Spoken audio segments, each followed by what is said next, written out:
New Zealand সফরের আগেই বড়সড় ধাক্কা খেল ভারতীয় দল। শনিবার অনুশীলনীর সময় গুরুতর চোট পেয়ে একদিনের সিরিজ থেকে ছিটকে গেলেন ভারতের wicket keeper batter Rishabh Pant. হঠাৎ এই ঘটনায় দুশ্চিন্তা ভারতীয় শিবিরে, একই সঙ্গে চিন্তায় নির্বাচকরাও। চলুন পুরো বিষয়টি জেনে নেওয়া যাক। শনিবার কোটাম্বি স্টেডিয়ামে একটি অনুশীলনী ম্যাচ চলছিল।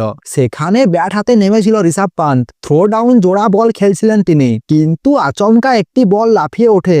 ঋষভ পান্তের কোমরে সজোরে আঘাত লাগে। বল লাগার সঙ্গে সঙ্গে যন্ত্রণায় কাতরায় দেখা যায়। তিনি মাঠেই বসে পড়েন। এই দৃশ্য দেখে দ্রুত ছুটে আসেন ভারতের কোচ গৌতম গম্ভীর এবং দলের বাকি সাপোর্ট স্টাফরাও। ঘটনার পরে দলের চিকিৎসকরা মাঠে এসে ঋষভ পান্তের চিকিৎসা করেন। কিছুক্ষণ পর ঋষভ পান্ত দাঁড়াতে পারলেও তার যন্ত্রণার মাত্রা দেখেই বোঝা যাচ্ছিল চোটটা হালকা নয়। এরপর তাকে স্টেডিয়ামের গ্রাউন্ড বি এর দিকে নিয়ে যাওয়া হয়। চোটের প্রকৃত অবস্থা বোঝানোর জন্য করা হয় এমআইআর স্ক্যান। টাইমস অফ ইন্ডিয়ার সূত্রে জানা গেছে ঋষভ পান্তের ডান পাশের পেশিতে মারাত্মক টান লেগেছে। এমনকি সেই টানের জেরে পেশির একটি অংশ ছিঁড়ে গেছে।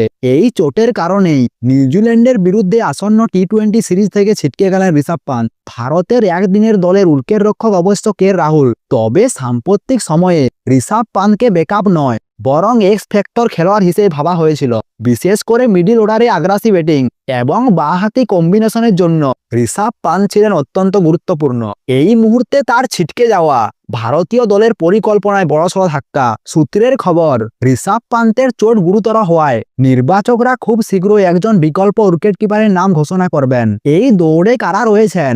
ঈশান কিষান, না সঞ্জু স্যামসন, নাকি আবার কোনো অন্য চমক? এই প্রশ্নের উত্তর মিলবে আগামী কয়েকদিনের মধ্যে।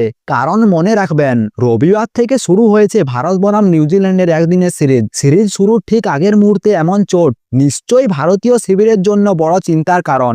ঋষভ পান্তের চোট নিঃসন্দেহে দুর্ভাগ্যজনক। দীর্ঘদিন ধরে লড়াই করে ক্রিকেটে ফিরেছিলেন তিনি, আর ঠিক যখনই ছন্দে ফিরলেন তখনই আবার এই ধাক্কা।